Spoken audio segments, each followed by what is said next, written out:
खेल होने वाला है देश में, खेला होवे खेला, क्या खेला होवे वो देखना है, वो बताएंगे हम बंगाली भाषा में ही बताएंगे। जब भारत सरकार 5 लाख से ज्यादा लोगों से नहीं डर रही, जो दिल्ली के चारों तरफ डेरा डालने बैठे हैं, जिसने पक्के मकान सड़कों के ऊपर बना दिए, तो आपका क्या खेल करेगी सरकार, वो हम बताते हैं क्या होगा बंगाल के साथ में। वे एक मुट्ठी चावल मांगते हैं आपसे, आप उनसे भाव की बात करो कि 1850 रुपए जो भारत सरकार का भाव है वो कब मिलेगा हमारे। जिस खेत में हम बैठे हैं ये चावल का खेत है, इसका रेट है 1850 रुपए, 18 रुपए 50 पैसे किलो, ये सरकारी रेट है। जब आपसे वोट मांगने आए तो वो जरूर मांग लेना उनसे। इसी के लिए बैठे हुए हैं दिल्ली में कि एमएसपी पे, मिनिमम सपोर्ट प्राइस पे देश में कानून बने। अगर वो बंगाल का किसान है, आसाम का किसान है, वो कर्नाटक का किसान है, उसका धान भी उसके कम रेट पे ना खरीदा जाए, उसकी जो दूसरी फसलें हैं वो भी कम रेट पे ना खरीदा जाए। अभी आपके साथ में क्या होगा, जो उत्तर प्रदेश और आसपास के क्षेत्र में हुआ है, वो हुआ है कि 10 साल पुराना ट्रैक्टर आप नहीं चला सकते, 10 साल पुराना पंपिंग सेट आप नहीं चला सकते। आपके यहां 15 साल का होगा भी, 15 साल में जो भी डीजल से चलने वाला सिस्टम है आपका, वो आपके यहां पे बंद है। आपके साथ में क्या होगा जब सरकार, भारत सरकार कई लाख किसानों के कब्जे में नहीं आ रही, अभी पिछले 100 दिन से आपके साथ में 2 खेल होंगे यहां पे पहला है कि एमएसपी पे खरीद नहीं हो रही, दूसरा सबसे बड़ा खेल होगा, बड़ी बड़ी कंपनी आएगी जिसको देश बेचा जा रहा है, वे कंपनी आएगी समुद्र में मछली पकड़ने के लिए भी बड़ी कंपनी आ रही है। मछुआरा का जो किसान है, जो समुद्र के पास का किसान है, उसको बहुत बड़ा नुकसान होने वाला है। उसके बाद में नुकसान होगा जो आपके घर के बाहर गड्ढे बने हैं जिसमें आप मछली पकड़ने का काम करते हो, घर के घर में ही, ये पूरे बंगाल में है, ये बंद होंगे। वो कानून भी आएगा, जैसे दूध पे कानून आ रहा है कि डब्बे के अंदर एक किसान अपने पड़ोसी को भी दूध नहीं बेच सकता, ऐसे ही यहां पे भी ये कंपनियां काम करेंगी। क्या किसान जिंदा रह सकता है? ये बड़ी बड़ी कंपनियों के हवाले देश को करा जा रहा है। अगर किसी पार्टी की सरकार होती तो वो बात कर लेती, ये पार्टियों की सरकार नहीं, इस सरकार को कंपनी चलाती है। बड़ी बड़ी कंपनियां हैं जो सरकारों को चलाने का काम कर रही है। वॉलमार्ट जैसी कंपनी आ रही है, अडानी जैसी कंपनी आ रही है, जिसके हाथ में पूरे के पूरे विभाग बेच दिए, टेलीकॉम बेच दिया, हवाई जहाज बेच दिए, एयरपोर्ट बिक गए, रेलवे बिक रही है। अब अगला काम किसानों का है, किसानों का। पिछले 100 दिन से किसान बैठे हुए हैं, देश का किसान, कई लाख आदमी बैठे हुए हैं, 300 के आसपास लोग हमारे शहीद हो गए हैं। उसके बाद में भी सरकार बात करने को भी अभी तैयार नहीं है। ये आंदोलन पूरे देश में खड़े करने पड़ेंगे, ये आंदोलन डिस्ट्रिक्ट वाइज खड़े करने पड़ेंगे। आपको बैरिकेडिंग और बैरियल तोड़ने पड़ेंगे, बड़े आंदोलन होंगे। ये आंदोलनकारियों की धरती है। आपको आंदोलन, लड़ाई आपको लड़नी पड़ेगी। वो लड़ाई बाद की होगी, पहले यह है कि यहां पे इलेक्शन है, जब यहां पर आए तो प्रेस के लोग और सब लोग इलेक्शन की बात जरूर करेंगे। हमारे संयुक्त मोर्चे ने तय करा है कि हम बंगाल में जाएंगे, बंगाल के लोग उस अपील करेंगे कि आप दिल्ली आकर आंदोलन नहीं कर सकते, आपके वहां पे इलेक्शन है, आप बीजेपी को हराने का काम करो। आप उसको वोट मत दो, उसको हराने का काम करना। वोट आपको किसको देनी है वो अपने आप तय कर लेना। जो भी आपको मजबूत कैंडिडेट लगता हो, बीजेपी को हरा सकता हो, आप उसको वोट दे देना।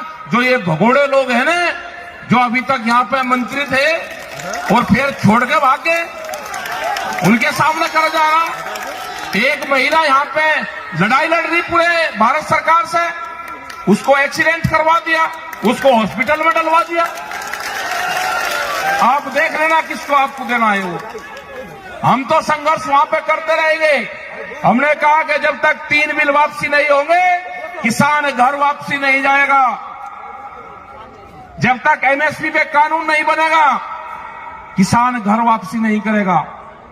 एमएसपी पे अगर कानून बनेगा तो यहां से भी चावल पैदा करने वाले किसान को 1850 रुपए अगर कोई भी खरीद करेगा, या सरकार खरीद करे या कोई व्यापारी खरीद करेगा आपके गांव से, तो उसकी रसीद आपको देगा पक्की। 1850 रुपए से कम पे वो खरीद नहीं कर सकता। ये कानून बनेगा। हमने कहा कि प्रधानमंत्री का पायलट प्रोजेक्ट है डिजिटल इंडिया, जो 23 किसानों का फसलें जो उगाता है किसान, जिसकी एमएसपी तय है, उन किसानों को उस डिजिटल इंडिया कैंपेन से जोड़ दिया जाए। किसान ने फसल बेची, जब तक वो अपने घर पर जाए अकाउंट में उसके पैसा पहुंच जाए। किसान को उससे नहीं जोड़ोगे, किसान की फसलों को लुटाई करोगे। 700 रुपए से लगा के और 1000 रुपए क्विंटल तक उसकी फसलों को खरीदोगे, और जब चावल वो खरीदने जाएगा तो 40, 50 और 60 और 70 रुपया किलो उसको मिलेगा। इससे कंज्यूमर भी मरा और इससे किसान भी मरा। जो वेजिटेबल्स हैं, जो फल, जो सब्जियां हैं, उसके भी दाम तय होने चाहिए। ये आंदोलन चल रहा है। जब भी भारत सरकार से बातचीत होगी, ये आंदोलन में ये भी एक प्रायोरिटी पर रखा जाएगा कि जो फसलें हैं, वो सब्जी की फसलें हो, वो दूध की फसलें हो, इनके भी रेट देश में तय हो। अभी एक नया व्यापार शुरू हुआ है यहां पे, वो व्यापार है भूख का व्यापार। जो हमारी माताएं बहनें बैठी है, अगर ये सोना पहनती थी तो एक सर्वे हुआ, ये सोने का इस्तेमाल 1 साल में 17 बार करती हैं। जो तीज त्योहार है, जो ईद, दिवाली होगी, होली होगी, जो दुर्गा पूजा होंगे, उस टाइम पे उस सोने का इस्तेमाल ये महिलाएं करती हैं। उनने कहा कि ये नहीं, और व्यापार होगा, भूख के ऊपर व्यापार होगा। अनाज तिजोरियों में बंद होंगे, रोटी तिजोरी में बंद होगी। यह आंदोलन होगा कि रोटियों को तिजोरी में बंद नहीं होने देना। रोटी व्यापारी की कैद में नहीं होगी। अनाज के गोदामों पे व्यापारियों का ताला नहीं लगेगा। यह आंदोलन जब तक जारी रहेगा, जब तक ये कानून वापसी नहीं होंगे। इनको खत्म करना पड़ेगा सरकार को। ये 3 बिल नहीं है, दूध के ऊपर बिल आ रहा है। अभी अगर कोई आदमी यहां पे पशुपालन का काम करते होंगे, अगर किसी के पास में 2 पशु होंगे तो कॉमर्शियल कनेक्शन लेना पड़ेगा उसको गांव में भी। ये बिल आ रहा है। अगर आप कौन से खेत में किस चीज का कंपनी का बीज बोओगे, पेस्टिसाइड बिल आ रहा है, सीड बिल आ रहा है। बीज का कानून देश में आ रहा है। अब इन बिल के बाद में अगर आंदोलन ना होता तो अब तक वो बीज का कानून भी आ गया होता। इस खेत में आप क्या बोओगे वो सरकार तय करेगी। किस कंपनी का बीज बोओगे, अगर किसी खेत में दूसरी कंपनी का सीड मिल गया तो आपके ऊपर मुकदमा होगा। बीज के थाने खुलेंगे देश में। कैसे जिंदा रहेगा किसान? बिजली के थाने हैं यहां पे, दूसरे थाने हैं यहां पे, बीज के भी थाने देश में खुलेंगे।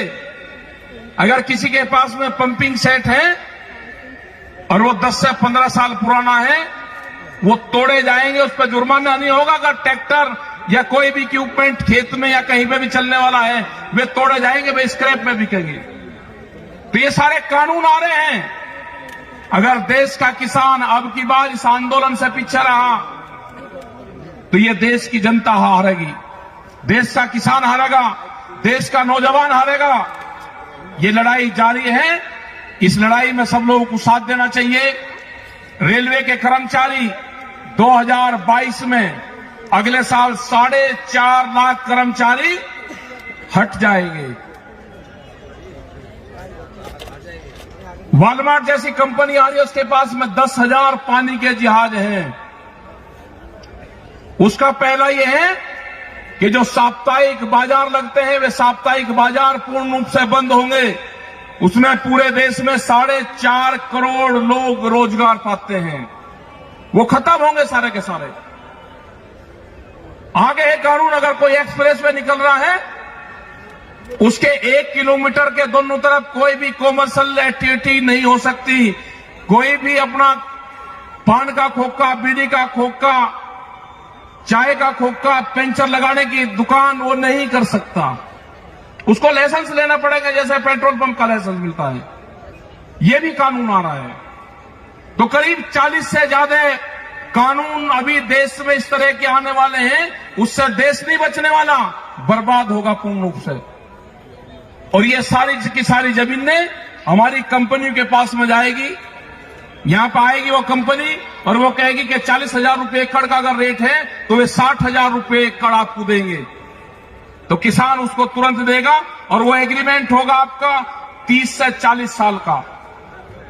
हमारे लोग शहरों में शिफ्ट होंगे, अपने गांव में ही कहेंगे 60,000 रुपए एकड़ का बहुत है।